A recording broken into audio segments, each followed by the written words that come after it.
Hello dear students, good morning.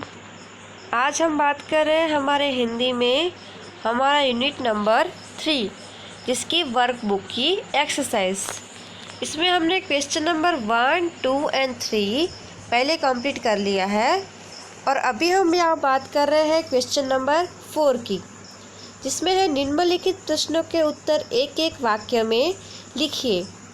तो यहाँ पे फर्स्ट क्वेश्चन दिया हुआ है नन्ही कौन थी, तो इसका आंसर है नन्ही एक बतख थी। सेकंड नंबर पे है बिच्छू ने नन्ही से क्या प्रार्थना की, तो उसका आंसर है बिच्छू ने नन्ही से प्रार्थना की, बहन मुझे बचा लो। थर्ड क्वेश्चन, नन्ही ने माँ के सामने क्या निश्चय किया, इसका आंसर आएगा नन्ही ने निश्चय किया कि वह बिच्छू की गंदी आदत छुड़ा कर रहेगी। नेक्स्ट क्वेश्चन है नन्ही ने क्या सोचकर बिच्छू को दोबारा जीवन दान दिया, इसके आंसर में लिखना है नन्ही ने सोचा कि शायद अब बिच्छू ने अपनी गंदी आदत छोड़ दी होगी।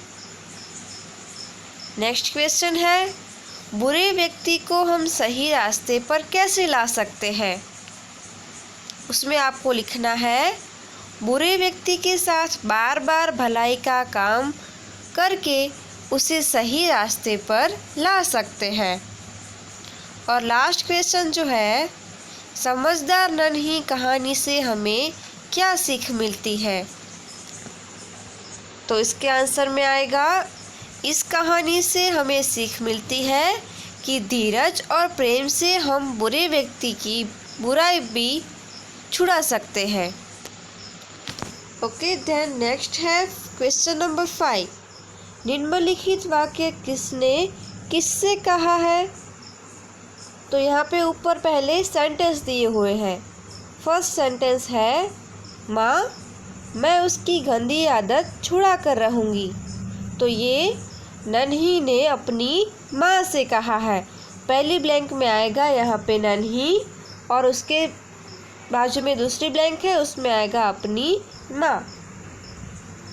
सेकंड नंबर पे है क्या करूँ डंक मारना मेरा स्वभाव है, तो ये कौन बोल रहा है, बिच्छू ने नन्ही से कहा है। थर्ड नंबर पे है तुम यह गंदी आदत छोड़ दो, नहीं तो मुसीबत में कोई तुम्हारी मदद नहीं करेगा, तो ये जो है वो नन्ही बोल रही है और बिच्छू से कह रही है।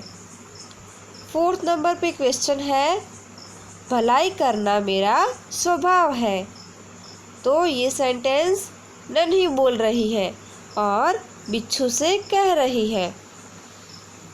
देन लास्ट नंबर पे जो है मैं वचन देता हूँ कि अब मैं किसी निर्दोष जीव को डंक नहीं मारूंगा, तो ये सेंटेंस जो है वो बिच्छू बोल रहा है और नन्ही को कह रहा है।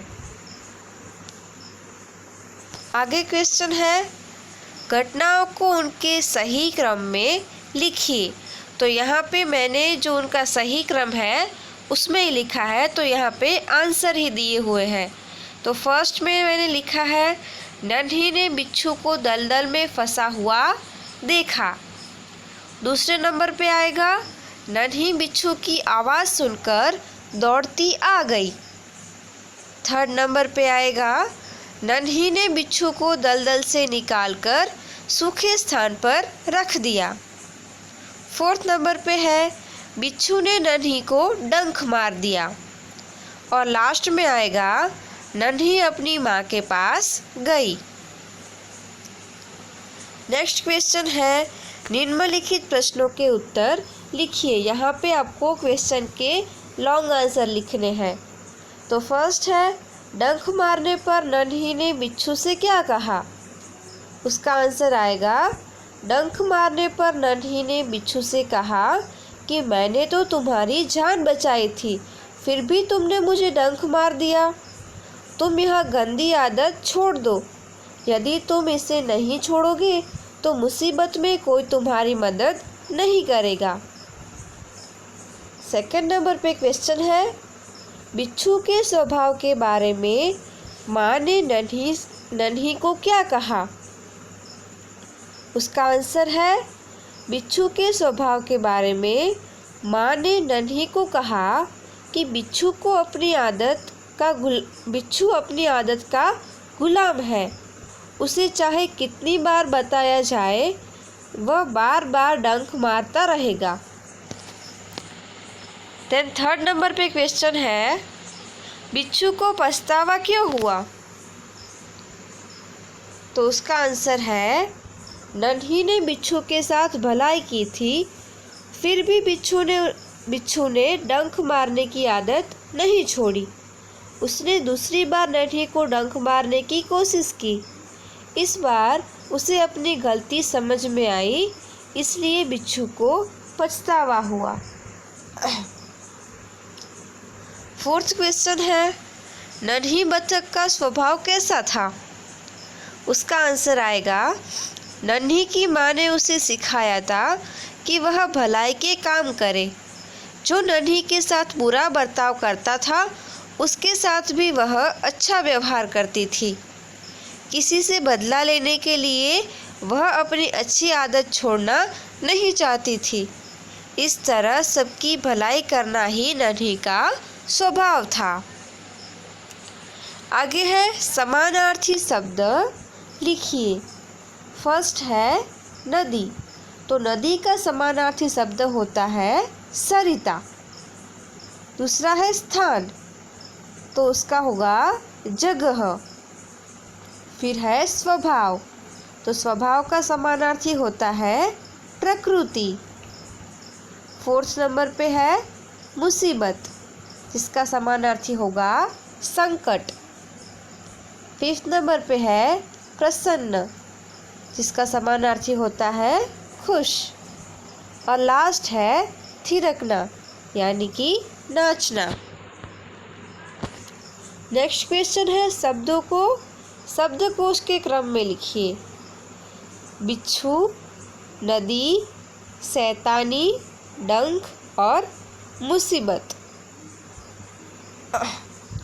तो यहाँ पे फर्स्ट नंबर पे आएगा डंक, सेकंड नंबर पे आएगा नदी, उसके बाद बिच्छू, मुसीबत और लास्ट में आएगा शैतानी। आगे है, निम्नलिखित वाक्यों में उचित विराम चिन्ह का प्रयोग करके वाक्य फिर से लिखिए। फर्स्ट है, बिच्छू बोला, नन्ही बहन आज तुम जीत गई। तो यहाँ पे बिच्छू बोला, उसके बाद अवतरण चिन्ह है, नन्ही बहन के बाद अल्प विराम है और आज तुम जीत गई उसके बाद पूर्ण विराम और अवतरण चिन्ह जो है वो वहाँ पे समाप्त होता है। फिर दूसरे नंबर पे है, क्यों भाई तुमने मुझे डंक क्यों मारा? तो ये जो है एक क्वेश्चन वाला सेंटेंस है, तो यहाँ पे फर्स्ट अवतरण चिन्ह आएगा, फिर क्यों भाई, उसके बाद अल्प विराम और तुमने मुझे डंक क्यों मारा, उसके बाद में लास्ट में आपको क्वेश्चन मार्क लगाना है और यहाँ पे जो है अवतरण चिन्ह खत्म होता है। आगे है, बिच्छू भाई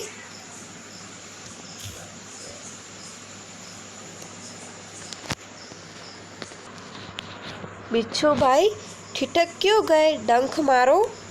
तो इसमें आएगा फर्स्ट पहले अवतरण चिन्ह लगाना है, उसके बाद बिच्छू भाई ठिठक क्यों गए, वहाँ पे आपको क्वेश्चन मार्क लगाना है यानी कि प्रश्नार्थ चिन्ह, और डंक मारो उसके बाद आपको पूर्ण विराम लगाना है और अवतरण चिन्ह वहाँ पे ख़त्म होता है। फोर्थ नंबर पे है, भलाई करना मेरा स्वभाव है। क्या है इसमें? तो इसमें फर्स्ट आएगा अवतरण चिन्ह, उसके बाद भलाई करना मेरा स्वभाव है। यहाँ पे सेंटेंस ख़त्म होता है, यहाँ पे पूर्ण विराम और अवतरण चिन्ह भी ख़त्म होते हैं। फिफ्थ नंबर पे है, बहन मुझे बचा लो। तो उसमें पहले अवतरण चिन्ह लगाना है, फिर बहन मुझे बचा लो, यहाँ पे सेंटेंस ख़त्म होता है, यहाँ पे पूर्ण विराम और अवतरण चिन्ह भी यहाँ पे ख़त्म होते हैं। और लास्ट नंबर पे क्वेश्चन दिया हुआ है वो है मुहावरे, अर्थ और वाक्य प्रयोग। मुहावरे का अर्थ देकर वाक्य प्रयोग करना है। फर्स्ट है अनसुनी करना, यानी कि ध्यान न देना, जिसका वाक्य प्रयोग है माँ की बात अनसुनी करके तुमने अच्छा नहीं किया। दूसरा है शर्म से पानी पानी होना, यानी कि बहुत लज्जित होना। इसका वाक्य है चोरी पकड़ी जाने पर नौकर शर्म से पानी पानी हो गया। आगे है राह दिखाना, यानी कि रास्ता दिखाना, तो उसका है सही राह पर चलना चाहिए। आगे है थिरकने लगना, यानी कि खुशी से नाचना। उसका वाक्य है संगीत सुनते सुनते लोग थिरकने लगे।